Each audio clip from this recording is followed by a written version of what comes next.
é um programa muito efetivo, principalmente é o foco dele para o aluno ingressante, porque a literatura mostra para a gente que o ingressante, ou seja, o primeiro semestre, o primeiro ano, é um período muito importante na vida acadêmica do aluno.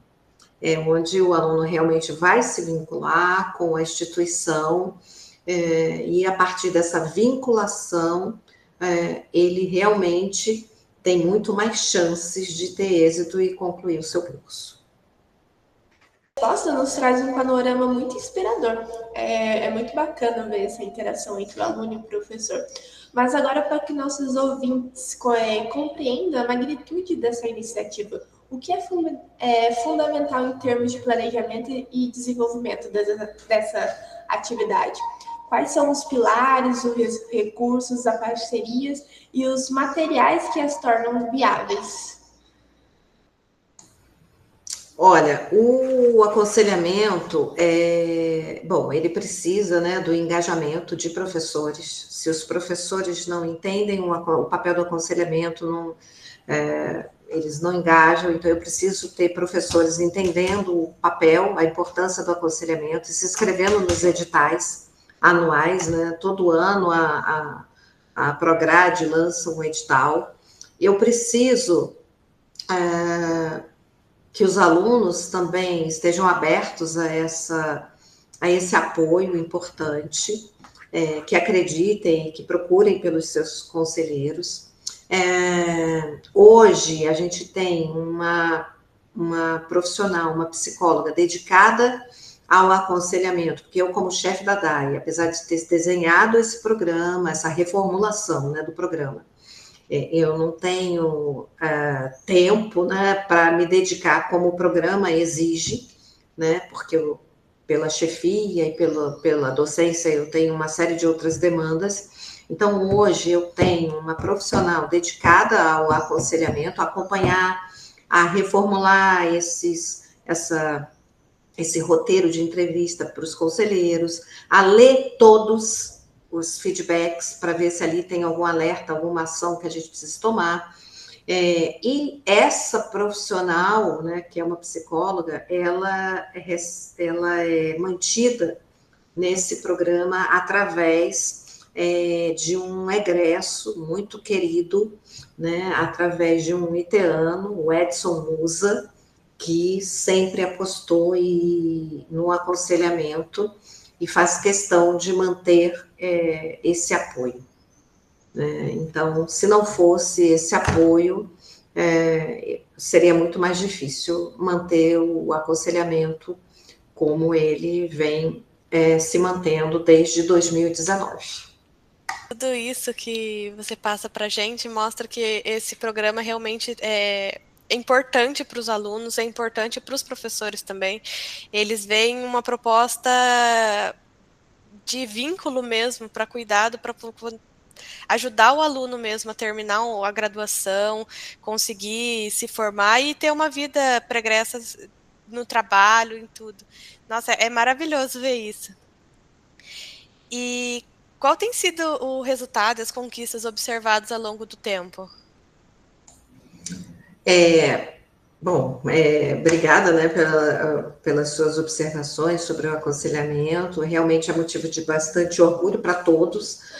O aconselhamento não é um programa da DAI, não é um programa, não, é um programa do ITA, né? É algo que está na história do ITA desde o início. Ele foi reformulado agora, porque, claro, precisava de uma reformulação, de uma adequação para os tempos atuais, mas é um programa de todos. Um programa da instituição. E o ganho, eu acho que é saber que o aluno está sendo acompanhado de perto, e a gente já teve a oportunidade de atuar de diversas formas, através desse contato, né, do que o professor traz. Ele traz um reforço, né, no vínculo professor-aluno, um vínculo de confiança.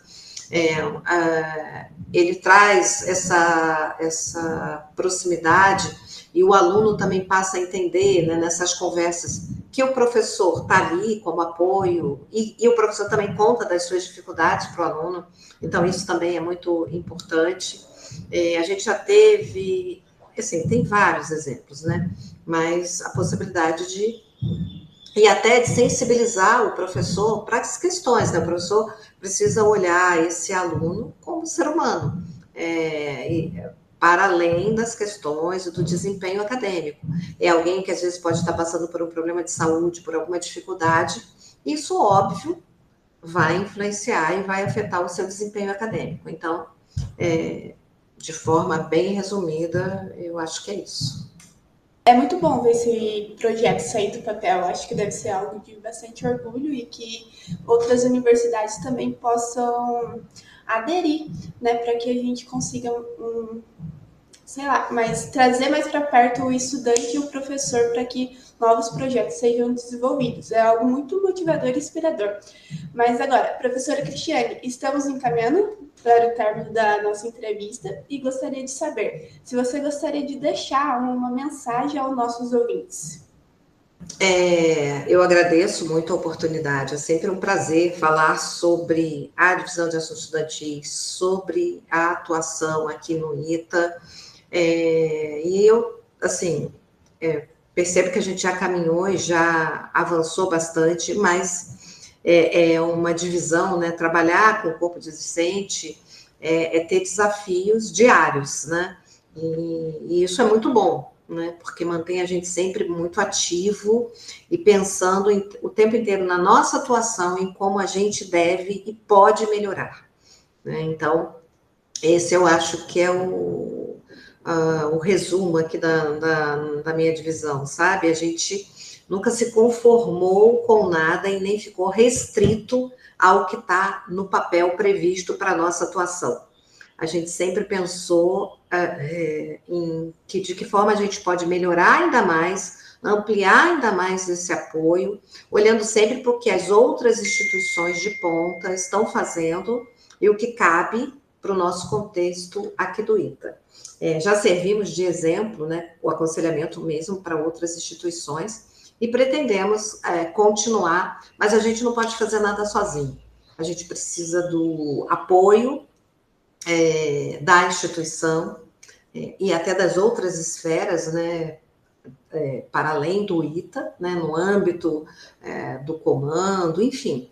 E a gente, né, tem tido esse apoio, eu espero que a gente continue sempre tendo, e eles sempre olhem que a missão do ITA é o ensino, é formar engenheiros, né? E a gente tem uma frase que todo mundo repete, que é muito bonita e que resume muito isso, é formar o técnico competente e o cidadão consciente. E para isso a gente precisa de apoio e que acreditem que essa missão do ITA, claro, ela está presente em todo o Instituto, mas tem alguns lugares que são o coração dessa atividade. E, sem dúvida nenhuma, a divisão de assuntos estudantis é uma divisão muito importante para isso. Muito obrigada, viu, pela oportunidade.